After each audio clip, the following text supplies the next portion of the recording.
episode 40, part 1 of Kenya's premier sports video podcast, the Three Quarters Podcast. We'd like to start off today by thanking our fans and followers for all your support so far, and remind you to jump onto the hashtag Road to Japan. As you know, the Kenya Simbas are still looking to qualify for the Rugby World Cup in 2019. So the Three Quarters Podcast is all about promoting sports and sports travel, and as a result, we partnered with Moron Sports Travel to give you this brilliant offer for the Dubai Sevens, which will be on the 1st and the 2nd of December.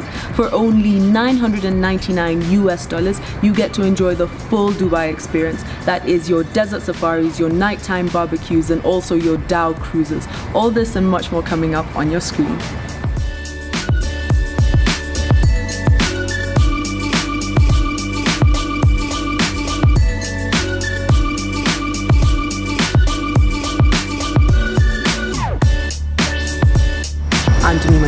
This is Ngashi, official noisemaker. Jerengus, Kenyana. Alright, so today we start off with the fact that the Sepetuka Sevens have been moved from Kisamis to Eldoret. That was meant to happen on the 30th and the 1st of October. Yeah. So yes, what do you think of the move? Yeah, my thoughts on that. Well, I don't know. There's some reasons that have been given. One of them being that they're trying to improve the rugby standards in the rural areas.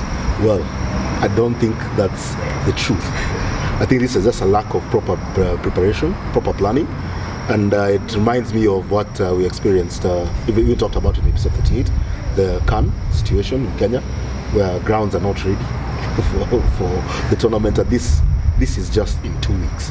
Sepetuka is in 2 weeks. Why isn't the ground ready? That's the story and the vibe that we're getting, is that the grounds are not ready. Then they give us a reason of improving rural areas. Instead, don't bid for something if you know you won't be ready come the date. Give this thing to Cabras. They have a pitch at least. Or better yet, KCB, I think. KCB would have hosted if they can only work on the sitting. Yeah, because they hosted the Kenya Cup, which was quite successful, apart from the fun experience when it came to getting some rest, at least as you're watching the rugby. So I really don't believe the excuse that they're giving. They should have done a better job at preparing for this seventh circuit. Alright, so Naro, do you think it's poor planning, or do you have another point of view? Actually, Nguzi says he believes. No, sorry, what's the one he said? He's saying that he doesn't believe the story that's being given. Yeah. I'll go further and say I know they are not ready. I know, having had some conversations with some guys who have actually had a chance to visit the grounds in Kisamis, they've told me that the grounds are not ready. And that's the reason why Sepetuka Sevens is being moved to Eldoret. I don't like the story that homeboys are spinning to say that, we thought that it's a good idea to take rugby to a rural area, or I don't know if it's homeboys, it's the union spinning that story. Because the way I look at it is that Eldoret is not really a new market for rugby. Yeah. We actually had the Eldoret Sevens sometime this year. It was happening concurrently with the Embu Sevens. Kisamis would have been a very new market for rugby, you see. So, just to reiterate what Ngusi is saying, it's not right that you bid for something, you won that bid, and then you're not ready to host a tournament. Because I know there was a lot of good buzz that have been generated by this tournament being in Kisamis. So I don't think it's not a good showing, and homeboys should actually do better. Don't give us these reasons. Just say your grounds are not ready. Don't give us this ready. Gong is rural. Yeah, Gong is rural, exactly. And that's what I'm saying, that Eldoret is not a new rugby market, because guys are already playing it there. I think there's some national and championships teams that are based in Eldoret. Yes. Kisamis, on the other hand, is a completely new market. Guys are not there. There's Ngong RFC, but then there's Kisamis, Kule Mbele, Kule Ole Polos. What was about rugby there? So I think homeboys should actually just come out clean. The grounds are not ready. Well, at the end of the day, whether the grounds are ready or not, it is moving. So just, you might as well tell us what it is, right? It could be another case of Nakuru RFC. Maybe the pitch is like a rally stage. Oh my gosh. But yeah, I do hear there's quite a bit of what needs to be done in the homeboy stadium before they can actually host a game. Yes, oh well. So moving on to the National Sevens circuit, which has been ongoing. We have the Prinsloo Sevens, which is next weekend. That is the 23rd and 24th of September. But as opposed to having Prinsloo, Sepetuka, a break, and then Christie's and Dala, we are now seeing a change where there's Prinsloo, Sepetuka, Dala, and then Christie's. Dala and Christie's have been changed, and there is no break now. So what do you guys think of that change? And we will start off with you. Well, I think it's more of the change came about because of the political calendar that we've been given. Now that we're having elections on the 17th of October, so we had to bring Dala during the break that was supposed to happen. It's a good choice for them. At least we'll have rugby through and through. But yeah, it's going to be a lot of traveling. It's going to be a lot of traveling, but I'm also thinking about the fact that I'm sure some players were hoping to rest during the breaks. Yeah, so I think it's going to be a logistical nightmare for all this organization that's happening. I was very upbeat about Dala being the last circuit.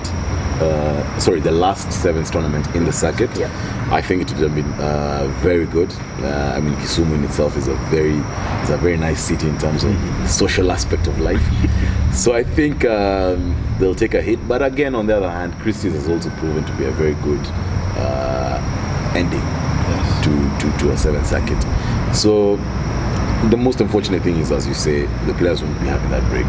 And I think also for logistical purposes, the clubs have to do a lot of tweaking to their timetables because of the news that has been passed.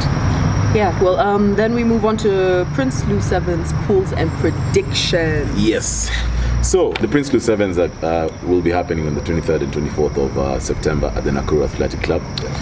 The pools real quick. Pool A, we have Impala, Nondes, Nakuru and Black Blood.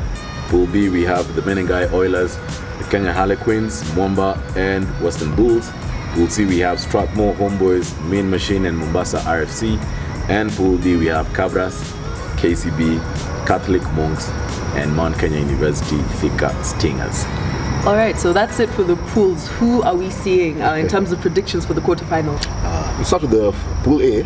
I think the defending, or not the defending rather, the Kabeberi champions, Resolution Impala Saracens, might go through together with the host Nakuru, top friend Nakuru. However, it's going to be tough for them, considering Blackbird have been on the rise a little bit, and Nondis as well. They've been having some good sevens season. The second pool, the other hosts, Menengai Oilers, I give them and Queens to get to the quarters. Pool C, I'd go with Homeboys, and then maybe Leos or Mean Machine. Strathmore Leos or Mean Machine. Pool D, Cabras, Sugar, and KCB. Any difference for you? No. I was actually just looking at it, and I'm like, no, actually, I do agree with Ngus's predictions. I think the only one I might say might turn out to be a bit different is Pool A, but then Nakuru have everything ready for them, taking into account that they got to the finals at Driftwood, and they're the hosts for this tournament. So I don't think Nondis are going to be able to match up to the firepower Nakuru have. Well, I guess only time will tell. I mean, we know this is sevens, right? Yeah. So, anything can happen. Anything can happen. Guys, so remember, the Prinsloo Sevens are going to be on the 23rd and 24th of September. It's like a stone throw away, guys. Let's meet you down there. Anyway, remember, you can follow us on Instagram, also like our page on Facebook, and you can subscribe to our YouTube channel. I'm Domingo Duffield. This is Nyashi, official noisemaker. I'm Jerry Ngus Kenyana. See you in part 2.